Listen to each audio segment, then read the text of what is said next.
Hi hello friends, എല്ലാവർക്കും അലീനയുടെയും മനുവിന്റെയും നാളത്തെ super promo വിശേഷത്തിലേക്ക് സ്വാഗതം. അതിന് മുമ്പ് നിങ്ങൾക്ക് ആർക്കെങ്കിലും ഞങ്ങളുടെ ചാനൽ ഇഷ്ടപ്പെട്ടെങ്കിൽ സബ്സ്ക്രൈബ് ചെയ്യുക, ലൈക്ക് ചെയ്യുക, കമന്റ് ചെയ്യുക. പുതിയ പുതിയ വിശേഷങ്ങളൊക്കെ ആയിട്ട് എല്ലാ ദിവസവും എത്തുന്നതായിരിക്കും. അപ്പോൾ നാളത്തെ അലീനയുടെയും മനുവിന്റെയും വിശേഷത്തിലേക്ക് വരുമ്പോൾ വളരെ രസകരമാകുന്ന ചില നിമിഷങ്ങൾ അല്ലെങ്കിൽ വലിയ തിരിച്ചടികൾ രാജീവിനും അതുപോലെ ശിവനും ലഭിക്കുന്ന ഒരു ഭാഗമൊക്കെയാണ് നമ്മൾ കാണുന്നത്. ഇന്നത്തെ എപ്പിസോഡ് അവസാന ഭാഗത്ത് കണ്ട് അലീന തങ്ങളുടെ സഹോദരിയുടെ മോളാണ് എന്ന തിരിച്ചറിവ് ലഭിച്ചത് മുതൽ രാജീവിന്റെയും അതുപോലെ ശിവന്റെയും സകല കിളിയും പോയ ചില സാഹചര്യങ്ങളൊക്കെ നമ്മൾ ഇന്ന് കാണുന്നുണ്ട്. അപ്പോൾ ഗംഗാധരൻ ആ സത്യം പറയുമ്പോൾ അത് ഉൾക്കൊള്ളുവാൻ കഴിയാത്ത ചില സാഹചര്യങ്ങളിൽ കൂടെ പോകുന്ന ഒടുവിൽ ഗംഗാധരൻ ചില ഉപദേശങ്ങൾ രാജീവിനും അതുപോലെ ശിവനും കൊടുക്കുന്നു. അത് കേൾക്കുവാൻ മാത്രം നിൽക്കുന്ന രാജീവിനെയും ശിവനെയുമാണ് കാണുന്നത്. ഇനിയുള്ള ദിവസങ്ങളിൽ രാജീവും ശിവനും അനുസരണയുള്ള നല്ല കുട്ടികളെ പോലെയായിരിക്കും അലീനയുടെ അടുത്ത് ഇടപെടാൻ പോകുന്നു കേട്ടോ.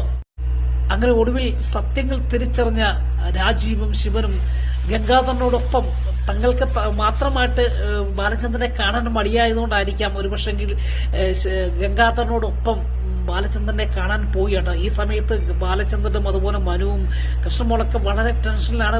മനു ഇപ്പോഴും അലീനയെ അന്വേഷിച്ചുകൊണ്ടിരിക്കുക. അലീനയെ ഇതുവരെയും കണ്ടെത്താൻ കഴിഞ്ഞിട്ടില്ല. അലീനയെ അന്വേഷിച്ചുകൊണ്ടിരിക്കുകയാണ്. ഒടുവിൽ ബാലചന്ദ്രൻ തന്റെ മോള് കൂടെയുള്ളത് കൃഷ്ണമോൾ കൂടെയുള്ളത് കൊണ്ട് തന്നെ വീട്ടിൽ മടങ്ങിയെത്തുകയാണ്. വീട്ടിൽ മടങ്ങിയെത്തി വീണ്ടും അന്വേഷണങ്ങളൊക്കെ മനുവുമായിട്ട് സംസാരിച്ചുകൊണ്ടിരിക്കുന്നു. ഈ സമയത്താണ് രാജീവും ശിവനും അതുപോലെ ഗംഗാധരനും വീട്ടിൽ വരുന്ന. ഈ സമയത്ത് പെട്ടെന്ന് കൃഷ്ണമോളെ ചെന്ന് വാതിൽ തുറക്കുമ്പോൾ മൂന്നുപേരെയും കാണുമ്പോൾ കൃഷ്ണമോൾക്ക് അതിശയമുണ്ടാകുകയും ഒരുപക്ഷെങ്കിൽ ഗംഗാധരനോട് വാത്സല്യവും സ്നേഹവും ബഹുമാനമൊക്കെ ഉണ്ടായിരുന്നേക്കാം. പക്ഷെങ്കിൽ കൃഷ്ണമോളുടെ രൂപവും ഭാവവും ഒക്കെ നാളത്തെ എപ്പിസോഡിൽ മാറുന്നത് നമുക്ക് കാണാൻ കഴിയുന്നുണ്ട് കേട്ടോ. അങ്ങനെ കഥവ് തുറന്ന കൃഷ്ണമോൾ ഇവരെ അതിശയിച്ച് നിൽക്കുന്ന സമയത്ത് ഗംഗാധരൻ ചോദിക്കുന്നുണ്ട്, എന്തിയെ മോളെ അച്ഛൻ എന്തിയാണ് എന്ന് ചോദിക്കുകയാണോ. ആ സമയത്ത് അകത്തുണ്ട് എന്ന് പറയാം. പെട്ടെന്ന് അകത്തേക്ക് മൂന്നുപേരും കൂടെ കയറുവാൻ തുടങ്ങുന്ന സമയത്ത് കൃഷ്ണമോളും വാതിലിന് കുറുകെ നിൽക്കുകയും കൈ വെച്ച് തടയുകയും ചെയ്യും. അപ്പൊ പെട്ടെന്ന് എല്ലാം ഞെട്ടിപ്പോവാ. എന്താ മോളെ എന്ന് ചോദിക്കുകയാണ്. ഈ സമയത്ത് പറയും, നിങ്ങൾ എന്തിനാണ് ഇങ്ങോട്ട് വന്നത്? നിങ്ങളെ ഞങ്ങൾക്ക് കാണുന്ന അറപ്പാണ്, വെറുപ്പാണ്. നിങ്ങൾ എന്തും ചെയ്യുവാൻ മടിയില്ലാത്തവരാണ്. അതുകൊണ്ട് നിങ്ങൾക്ക് ഈ വീട്ടിലേക്ക് പ്രവേശനമില്ല. നിങ്ങളുടെ ഉദ്ദേശം എന്താണ് എന്നൊക്കെ ചോദിച്ച് ഈ മൂന്നുപേരെയും ക്വസ്റ്റ്യൻ ചെയ്യുകയും അവരെ തടഞ്ഞു നിർത്തുകയും ചെയ്യാം കേട്ടോ.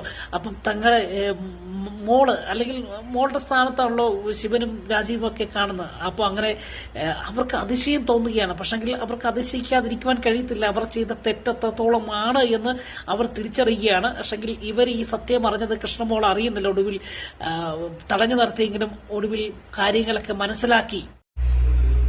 അങ്ങനെ ഗംഗാധരൻ ശിവനും രാജീവുമായിട്ട് അകത്ത് ചെന്നു അച്ഛനോട് സംസാരിക്കണമെന്ന് പറയുകയും അങ്ങനെ ബാലചന്ദ്രൻ ഇറങ്ങി വന്ന് ഇവരോട് വളരെ രൂക്ഷമായിട്ട് സംസാരിക്കുകയും ഇതിനിടയിൽ ഗംഗാധരൻ സൗമ്യമായി സംസാരിച്ച് ഈ സത്യങ്ങൾ തിരിച്ചറിഞ്ഞു രാജീവും ശിവനും തിരിച്ചറിഞ്ഞു എന്ന് പറയുകയും ബോധ്യപ്പെടുത്തുകയും അങ്ങനെ ഒടുവിൽ ശിവനും അതുപോലെ രാജീവും ബാലചന്ദ്രന്റെ മുൻപിൽ മാപ്പ് ഉപേക്ഷിക്കുന്നതൊക്കെയാണ് നാളത്തെ എപ്പിസോഡിൽ കാണാൻ പോകുന്നത്. അതിനോടൊപ്പം നമ്മുടെ അലീനയെ കുറിച്ചുള്ള കാര്യങ്ങൾ വീണ്ടും അലീനയെ കണ്ടെത്താൻ കഴിയാത്തതുകൊണ്ട് തന്നെ വീണ്ടും ചോദിക്കുകയും അലീനയെ കണ്ടുകിട്ടാത്തടത്തോളം കാലം ഞാൻ സുപ്രീം കോടതി വരെ പോകുമെന്ന് ഒരു ഭീഷണി മുഴക്കുകയും ഒരു മുന്നറിയിപ്പ് കൊടുക്കുകയൊക്കെ ചെയ്യുന്നതായിരിക്കും നാളത്തെ എപ്പിസോഡിൽ കാണാൻ പോകുന്നുണ്ട്. അപ്പോൾ എന്തായാലും ഒരുപാട് താമസിച്ചു പോകുന്നതുകൊണ്ടാണ്, ജോലി തിരക്കുള്ളതുകൊണ്ടാണ്.